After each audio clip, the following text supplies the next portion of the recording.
The opening reflection, I'm 95 years old now, and the silence of this room is the loudest thing I have ever heard.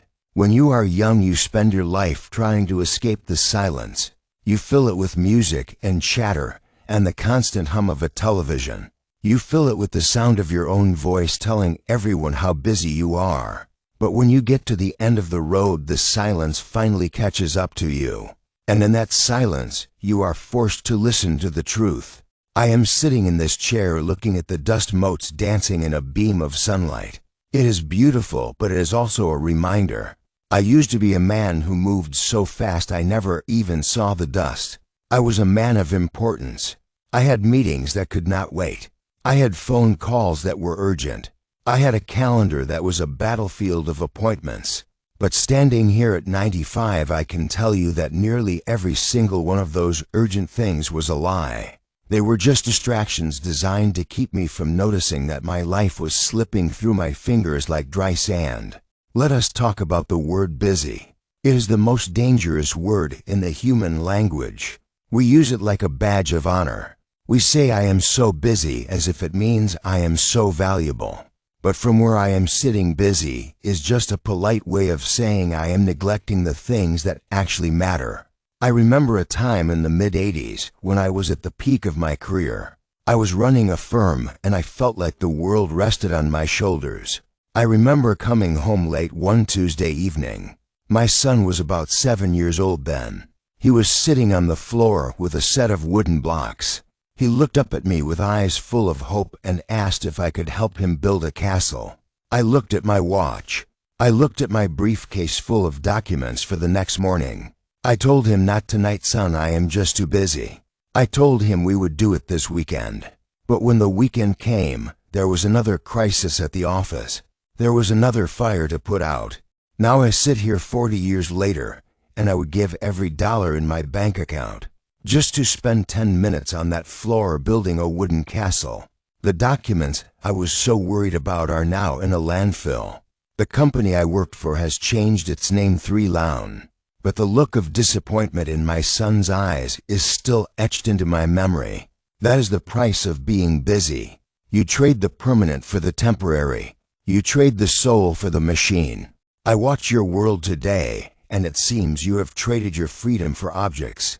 You work jobs you hate to buy things you do not have time to use.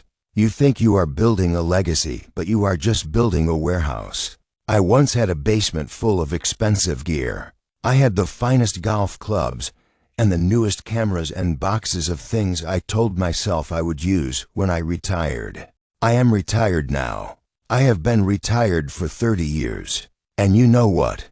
I do not want any of it. Those golf clubs are heavy and my back hurts. Those cameras use film that nobody makes anymore. My children came over last month to help me organize. They looked at the piles of my treasures and they did not see memories. They saw a burden. They saw a chore that they would have to deal with after I am gone.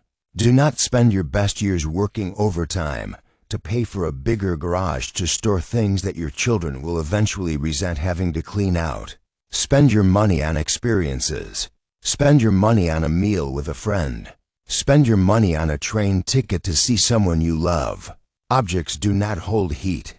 Objects do not remember your name. Only people do.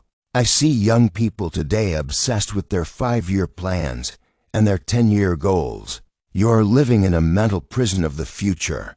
You are always preparing for a life that is supposed to start later. But let me tell you something about the future. It is a ghost.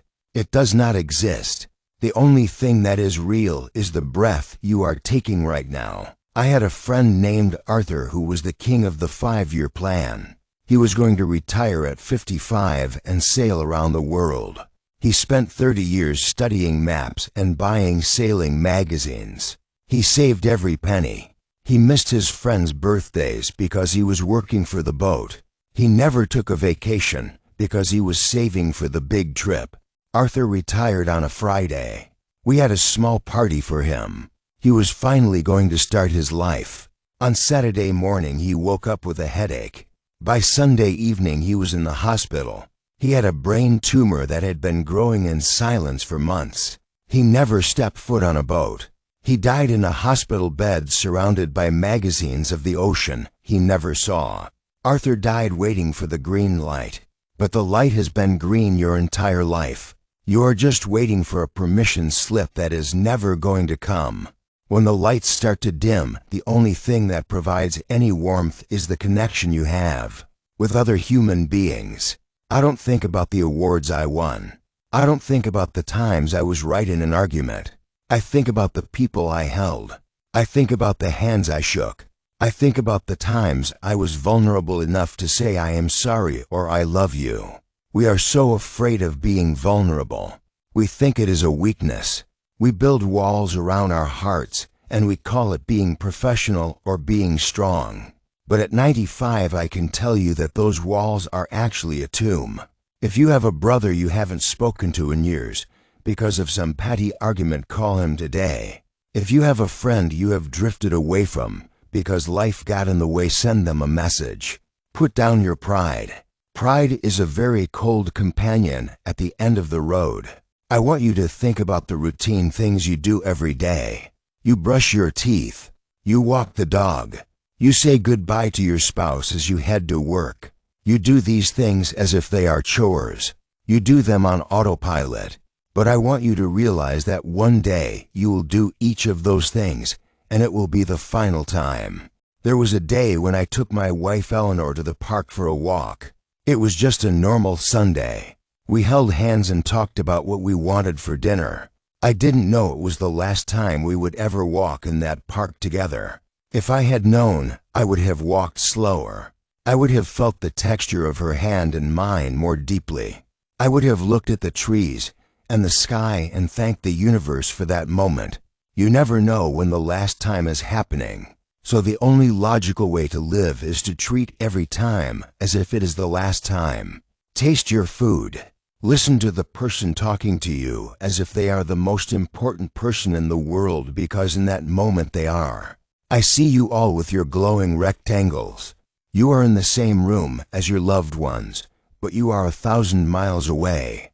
You are looking at the lives of strangers while your own life is passing by unnoticed. You are capturing photos of your dinner instead of tasting it. You are filming a concert instead of feeling the music. You are trying to document your life instead of living it. But you cannot store life in a digital box. You can only experience it in the flesh. Put the phone in a drawer. Look into the eyes of the person sitting across from you. Notice the color of their iris. Notice the way they smile. Those are the things that will fill your mind when you are 95. A video on a phone will mean nothing to you then. If you are in your 20s or 30s or even your 50s, you are the richest person on earth. You have the currency of time. But that currency is devaluing every second. My challenge to you is simple. Stop being so damn busy. Cancel a meeting. Skip the overtime. Go sit on the grass. Hug your parents. Tell the truth even when it is awkward. Take the risk that makes your heart race.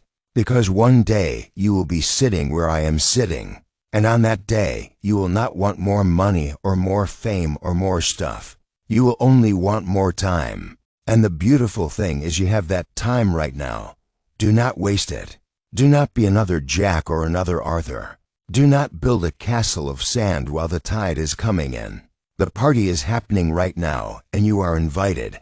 Stop looking at the exit and start dancing. The final closing, I can feel the sun moving across the floor. My time for talking is almost over. I have said what I needed to say. The rest is up to you. The world is beautiful and terrifying and brief. Do not miss it. I am going to close my eyes for a little while now. Go out there and make a memory that is worth keeping. Go live. The final closing, I can feel the sun moving across the floor. My time for talking is almost over. I have said what I needed to say. The rest is up to you. The world is beautiful and terrifying and brief. Do not miss it. I am going to close my eyes for a little while now. Go out there and make a memory that is worth keeping. Go live. Don't wait until the end to start living. Subscribe to When Life is Almost Over, and let's make every second count before the clock runs out.